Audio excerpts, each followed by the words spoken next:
नमस्कार. मी doctor Nivedita चेवले from संतुलन family wellness clinic आणि जनरल फिजिशियन आणि पंचकर्म कन्सल्टंट.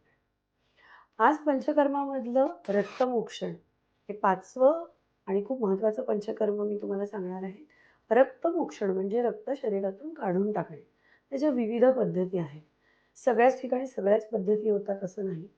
पण काही खबरदारी बाळगून पेशंटला व्यवस्थित एक्झामिन करून, पेशंटची हिस्ट्री घेऊन, दोषाप्रमाणे, व्याधीप्रमाणे आणि रुग्णाच्या बलाप्रमाणे म्हणजे पेशंट किती सहन करू शकतो, हे सगळे फॅक्टर्स लक्षात घेऊन आपण रक्तमोक्षण करतो. जास्त क्लिनिक्समध्ये जलौका म्हणजे जळू वापरून किंवा रक्त काढणे या दोन्ही पद्धतीने केलं जातं.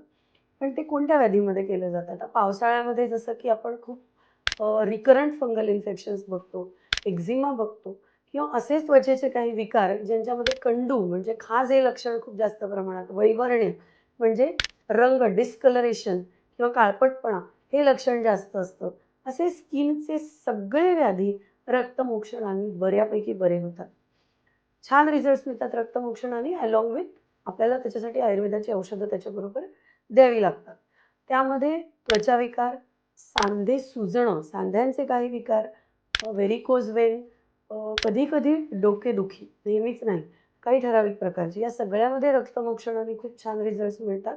आपण जळू पण ज्या रक्तमोक्षणामध्ये वापरतो त्या रियूज करत नाही, पण डिस्कार्ड करतो आणि अशा प्रकारे रक्तमोक्षण हे दूषित रक्त बाहेर काढून टाकून त्वचाविकार किंवा संबंधित रक्तविकार बरे करण्यासाठी नेहमी उपयोगाला येणारं असं पंचकर्म आहे. तर प्रत्येकाने या पंचकर्माचा विचार करावा, ज्यांना हे सगळे व्याधी आहेत आणि निश्चित तुम्हाला त्याचा फायदा होईल. धन्यवाद.